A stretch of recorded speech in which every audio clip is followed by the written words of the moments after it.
Isang on-site inspection ang isinagawa ni House Speaker Martin Romualdez kasamang ilang mambabatas na kabilang sa House Committee on Public Order and Safety and Games and Amusement kahapon August 5. Unang binisita ng grupo ang compound ng Sunyuan Technology Incorporated sa Bamban, Tarlac.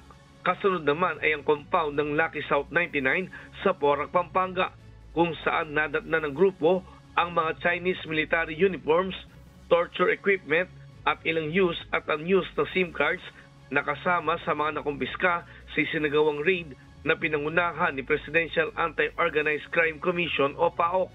Ayon kay Speaker Romualdez, nais silang makita ng personal ang mga lugar ng Pogos upang makatulong na mapabilis ang implementasyon ng direktiba ni Pangulong Ferdinand Marcos Jr. na tuluyang ipagbawal ang operasyon ng Pogo sa bansa. Yun ang direksyon po ng ating presidente, kaya susundan po natin. Dapat makita natin lahat para walang lulusot. Isa sa tinitignan ng Kamara ang matibay na koneksyon ng Pogo sa kalakaran ng illegal na droga sa bansa. There could be a direct link, no, nitong mga pogong ito doon sa mga sindikato ng drugs. It seems that the drug lords or the drug syndicate, no, launders their money through these pogos.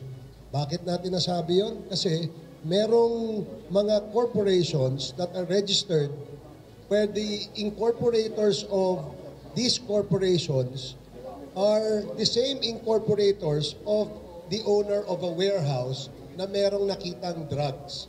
Meaning, yung Empire 999 na nagmamay-ari ng droga doon sa Mexico, Pampanga, may mga kasosyo sa mga korporasyon na kung saan ay parehas sila ng mga incorporators. So yung interlocking incorporators is our link na maaaring involve ang mga pogong ito direkta kay Michael Yang through his brother na nagre-remit yata ng pera doon sa pogo sa Bamban, Tarlac.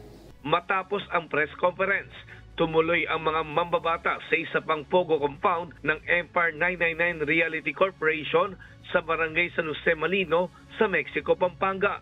Kaya nandito po tayo kaya we want to be part of the swift implementation and enforcement of the President's orders. So, kaya po nandito tayo lahat at nakita natin mismo firsthand. Now, we have actually come and seen it. Di ba talaga pag nakikita natin? Nestor Torres, humahataw sa balita ngayon.